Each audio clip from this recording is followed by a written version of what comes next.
Good evening friends. இன்றைக்கி நாம் physics 12th chapter 1 எலக்ட்ரோஸ்டாட்டிக்ஸில் உள்ள காஸ் லாவில் ஒரு முக்கியமான பார்ட் பார்க்க போகிறோம். இது step by step break down of calculation of flux of uniform electric field through a surface of a cylinder. இதில் என்ன நம்ம இமேஜின் பண்ணிக்கணும்னா, ஒரு சிலிண்டரை ஒரு யூனிஃபார்ம் எலக்ட்ரிக் ஃபீல்டு இருக்கிற இடத்துல வைக்கிற மாதிரி, ஆக்சிஸ் ஆஃப் த சிலிண்டரும் எலக்ட்ரிக் ஃபீல்ட் லைன்ஸும் பேரலாக இருக்கிற மாதிரி வைக்கிறோம். ஒரு சிலிண்டரை யூனிஃபார்ம் எலக்ட்ரிக் ஃபீல்டுக்குள்ளே வைக்கிறோம். Axis of the cylinder parallel to electric field lines. ஒரு சிலிண்டர்னா அதில் 3 பார்ட்ஸ் இருக்கும். First part left flat cap, second part right flat cap, third curved cylinder. Electric field right சைடில் போகுதுன்றது நம்ம மார்க் பண்ணியிருக்கோம். So total flux through the entire cylinder is equal to additional flux through 3 distinct surfaces. First surface 1 calculate பண்றோம். surface 1ன்றது பாத்தீங்கன்னா left circular flat cap. அந்த ஏரியாவை நம்ம S1 ன்னு கன்சிடர் பண்றோம். surface 2 பாத்தீங்கன்னா right circular flat cap. இது நாம என்னோட ஏரியாவை S2 ன்னு வச்சுக்கிறோம். சிலிண்டர் யூனிஃபார்மா இருக்கிறதுனால area of the left cap is equal to area of the right cap. So S1 is equal to S2. நம்ம சிம்பிளிஃபிகேஷனுக்காக அது S ன்னு வச்சுக்கிறோம். சர்ஃபேஸ் 3ன்றது கர்வ்டு சிலிண்ட்ரிக்கல் பாடி. இந்த ஏரியாவை S3 ன்னு வச்சுக்கோங்க. ஃப்ளக்ஸோட formula electric flux through any surface formula E into del S. E into del S cos theta. ஈன்றது magnitude of electric field, del எஸ்ன்றது ஏரியா ஆஃப் த சர்ஃபேஸ், தீட்டான்றது பார்த்தீங்கன்னா angle between the electric field and outward normal vector.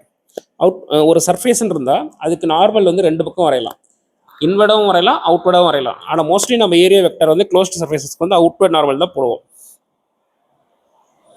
Outward நார்மல்னா என்னன்னா, சர்ஃபேஸ்க்கு பெர்பெண்டிகுலரா Poynting அவே போடுறதா outward normal.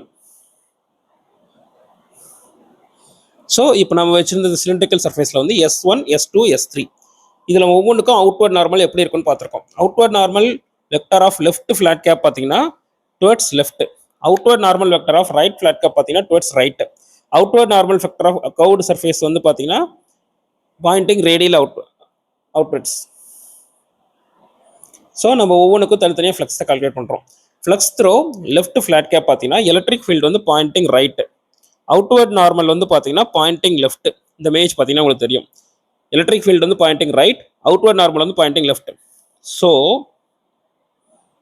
ரெண்டுக்கும் இடையில உள்ள angle பார்த்தீங்கன்னா 180 டிகிரி. ஏன்னா ரெண்டுமே exactly opposite directions. Cos 180 degree -1. So flux 1 equal to இந்த ஃபார்முலா சப்ஸ்டியூட் பண்ணோம்னா -ES கிடைக்கும்.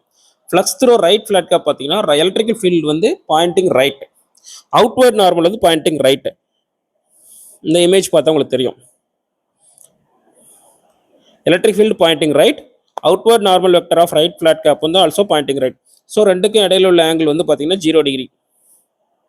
காஸ் 0 1. So plus ES.